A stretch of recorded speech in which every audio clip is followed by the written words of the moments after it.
Did you know NASA astronauts helped create an amazing method for understanding your dreams? In the 1980s, Dr. Peter Levine was working with these elite space travelers. When the astronauts were put into zero gravity, into orbit, some of them would throw up.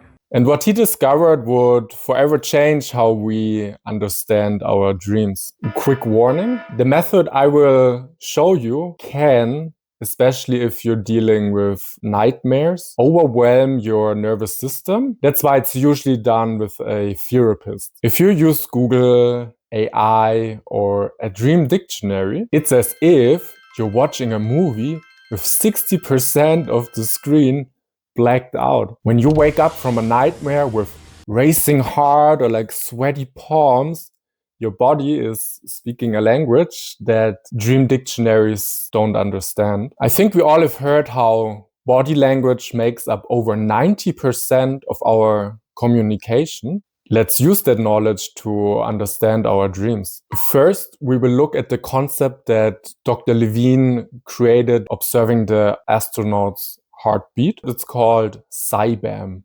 Then we will use this concept for understanding nightmares. And after that, I will help you to make more sense of your regular normal dreams. The M in CybAM is what you're here for.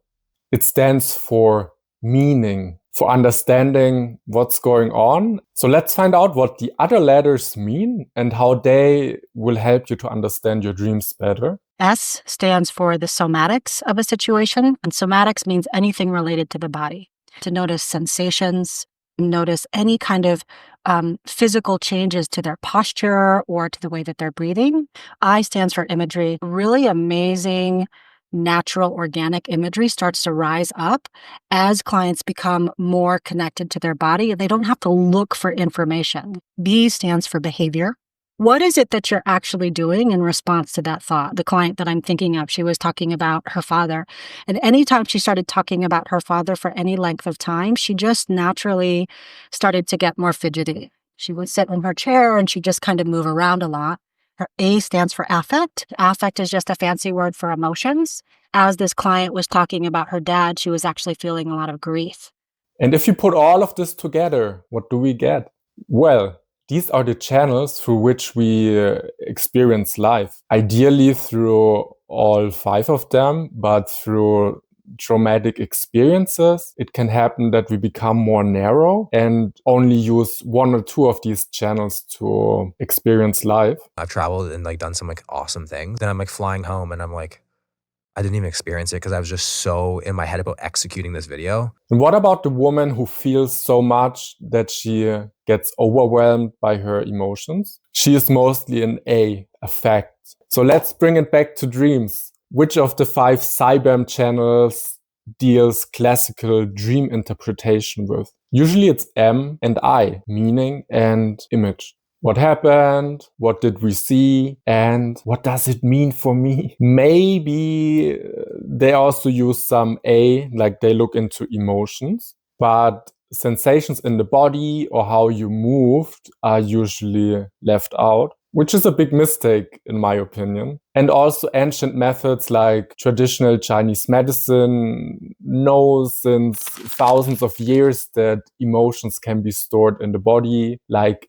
anger in the liver or sadness in the lungs. When you dream about your teeth falling out, the dream guru might suggest it's about anxiety about your looks or control issues. But take Maria, for example, who repeatedly dreamed of being stuck in a flooding room. Dream dictionaries suggested that it means overwhelming emotions. But when she focused on her body's response, the tightness in her chest and the inability to take deep breaths, she remembered a childhood experience where she almost drowned. So this bodily awareness provided new insight that no dream dictionary could provide her.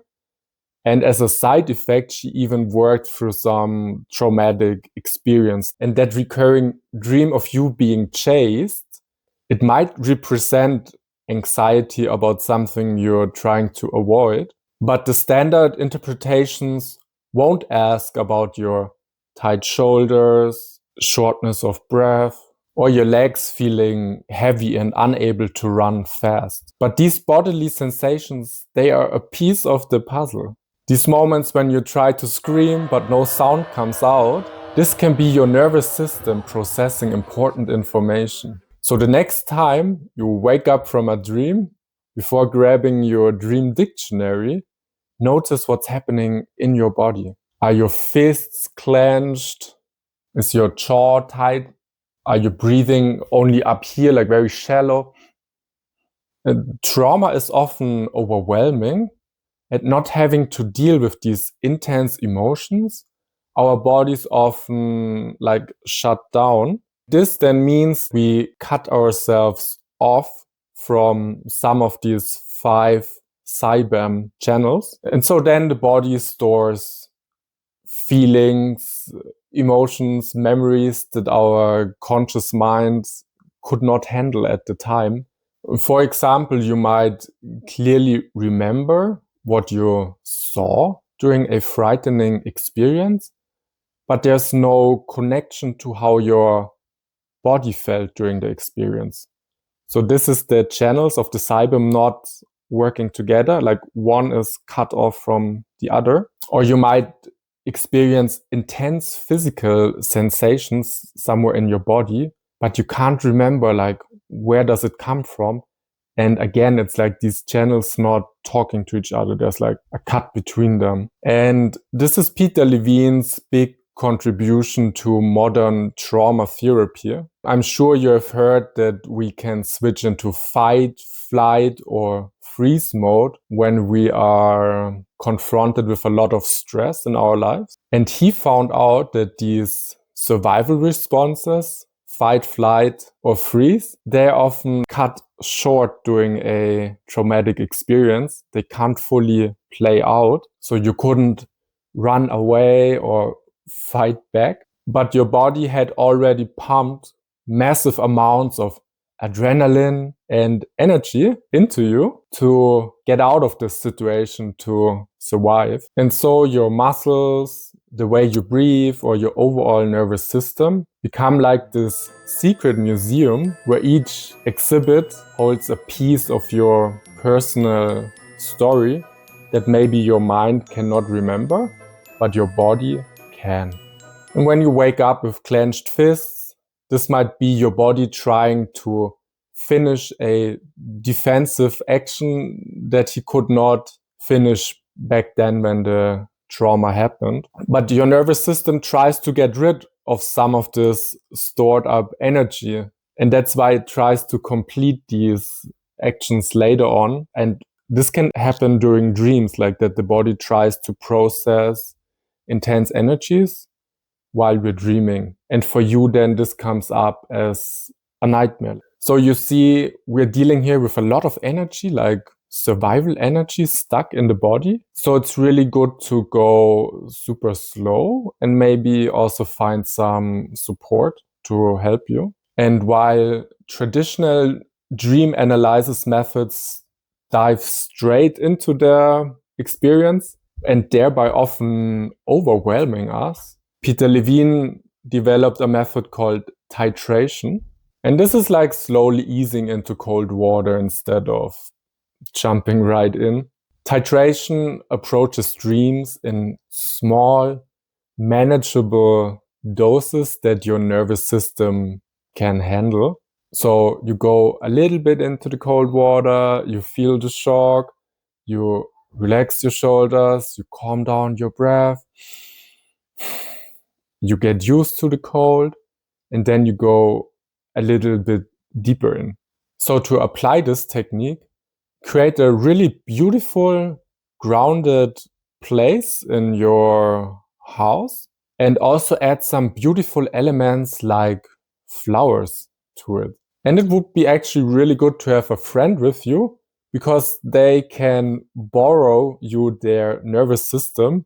So you have, instead of one, you have 2 nervous systems to easier digest stressful memories that might come up. And then gently recall your dream and just focus on the most vivid memories that come up. And this is the key element. Track your body's reactions and sensations after or while you recall the dream. Notice any tightness in your chest, or maybe like a warmth spreading over your face, tingling in the hands, or tiny changes in the way you breathe or in your posture, or maybe you raise like a shoulder or you're like slightly turning away.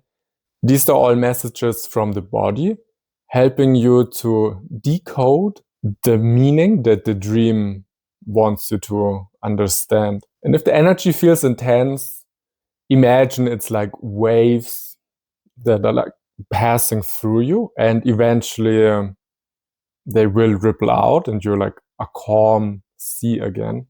But again, if it's too much for you, really consider getting help from a pro. You want to look for someone who is a somatic experiencing practitioner, because that's the full and real name of the method that Peter Levine developed after working with NASA. Basically, all kinds of therapists, they can also learn this method. And you can even do online sessions, but it's best to find someone you can do it in person with. Consider Angie's experience of her recurring nightmare of being chased. Rather than immediately analyzing what her attacker symbolized, her therapist observed her rapid pulse and constricted breathing.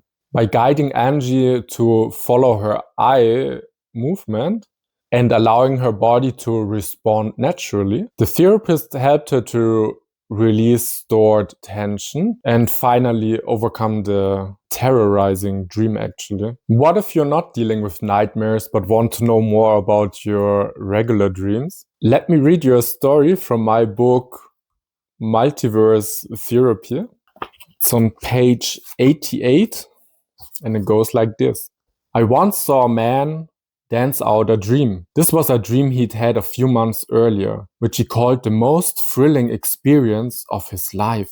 He was walking on clouds above a forest covered by fog in the early morning, and birds of strange shapes and colors came up from the canopy and hovered near him. He walked on the clouds and felt green rays shooting up through his feet, all the way up his body into his head. When he danced this out in the studio, the whole thing transformed. There was no music. His dance was obviously about him absorbing and using that energy to be able to fly. The dance went on for close to 2 hours. He was trying to learn to fly, literally. A few days later, he told me several nagging health problems he'd been having went away. He said it didn't matter if he never learned to fly. He was working on it, and his body was undergoing many changes as a result. And he did this dance many times afterwards. Look at how this guy used his body,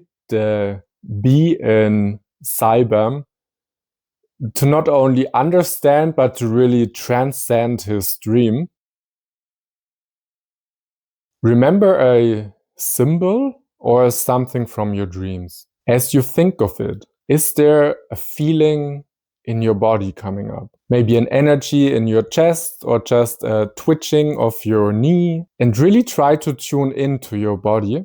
If you have problems feeling into your body, as many people have, I suggest to you that you look up Yoga Nidra meditations. They will really help you. And if your dream symbol is an object, how could you use it? Imagine having this object in your hand right now or in front of you, and really let your body take over. Let it move with the object. What could you do with it? Could you throw it somewhere or put it on your head?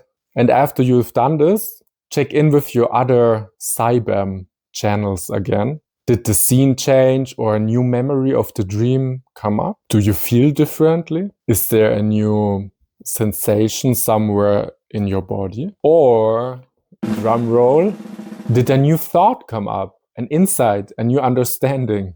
At least instead of sitting at home, you could go on a walk and think about your dreams. Because ideas exist in 3D space all around us, not only in our body. And Aristotle, for example, when he was lecturing the young Alexander the Great, they would always go on walks, because if you use your body, if you're walking, even your mind works better. This is also why people forget why they went into a room, like, what was I looking for? And the solution often is to go back where your thought started, in this other room. You have left your thought in this other room, and when you walked to the other room, you lost the thought on the way. And I developed a method called multiverse therapy, which is a combination of Carl Jung's active imagination and lucid dreaming. And it's a perfect method to